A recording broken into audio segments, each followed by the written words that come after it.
Après 3 Grands Prix, nous avons seulement eu 2 vainqueurs différents, George Russell et Kimi Antonelli. Et récemment, au Japon, le pilote italien est devenu le plus jeune leader du championnat du monde pilote, devant son coéquipier très expérimenté George Russell, qui est chez Mercedes depuis très longtemps. Avec cette voiture dominante, on peut se dire que George Russell devrait largement gagner ce championnat du monde. Mais Andrea Kimi Antonelli a l'air de pouvoir embêter George Russell et même peut-être aller lui voler le championnat. Bien sûr, nous avons vu que 3 Grands Prix pour l'instant. Mais sur ces 3 Grands Prix, Kimi Antonelli en a déjà gagné 2. Avant toute chose, vous pouvez vous abonner, mettre un like et me suivre sur Instagram, ça me soutient énormément.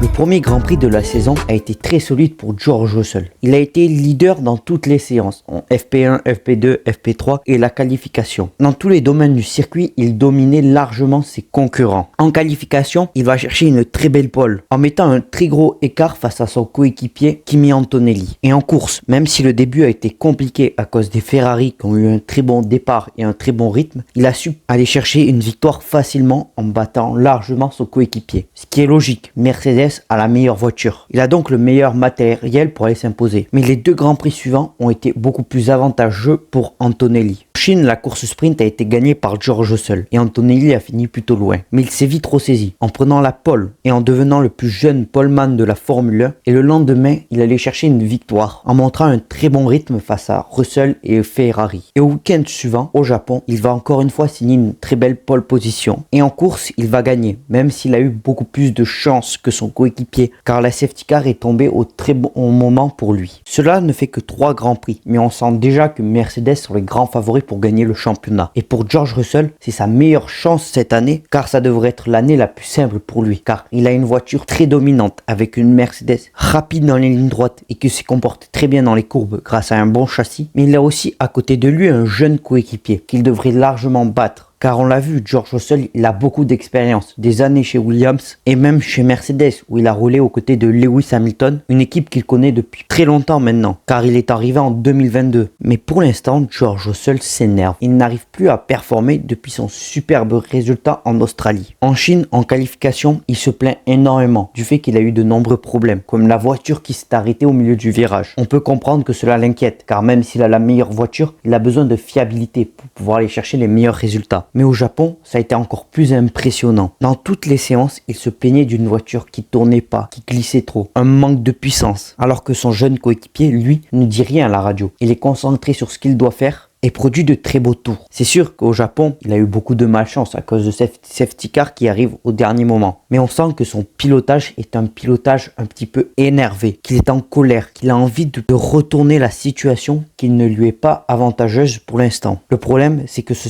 pilotage énervé ne marche pas beaucoup. D'ailleurs, Jacques Villeneuve l'a dit, que cela avait un peu piqué Russell que de voir Antonelli gagner. Que Russell avait un pilotage un petit peu plus colérique et qui performait donc moins bien. Et c'est sûr que ça l'embête. Il a envie d'aller chercher ce championnat. Il se dit que ça devrait être simple vu qu'il a la meilleure voiture, mais il fait face à des problèmes dont son coéquipier Antonelli. Et on a le droit de se demander si Kimi Antonelli peut le faire, peut aller chercher ce championnat pilote s'il se joue entre Russell et lui. Pour moi, tout est possible en Formule 1, même si cela risque d'être compliqué pour le pilote italien, qui fait encore quelques erreurs. Nous l'avons vu en Australie, en essai libre 3, où il a voulu tenter des nouvelles choses et il s'est mis dans le mur. Ou encore en Chine, où il a eu de nombreux problèmes sur les départs, tout comme au Japon. De plus, il est très jeune, il n'a que 19 ans et il se bat déjà pour des victoires et des podiums. Et en étant jeune, il est aussi moins bon mentalement car il n'a pas l'habitude de devoir porter cette pression. Mais en 3 courses, il a réussi à impressionner tout le monde et à mettre son nom sur la liste des prétendants pour le titre cette saison. Et même si c'est compliqué, il a des qualités. Il faudra donc bien suivre cette bataille entre Russell et Antonelli. Car si le pilote italien continue à performer comme ça, cela risque de piquer au vif George Russell qui voudra montrer que c'est lui le patron dans l'écurie. En tout cas, on peut dire que Toto Wolff doit être content de son pari car il voit son jeune pilote et son jeune espoir performer et aller chercher de très bons résultats. J'attends vos retours sur cette bataille entre Russell et Antonelli et si vous pensez qu'Antonelli peut être un candidat au titre. Merci de m'avoir écouté et on se retrouve pour de prochaines informations.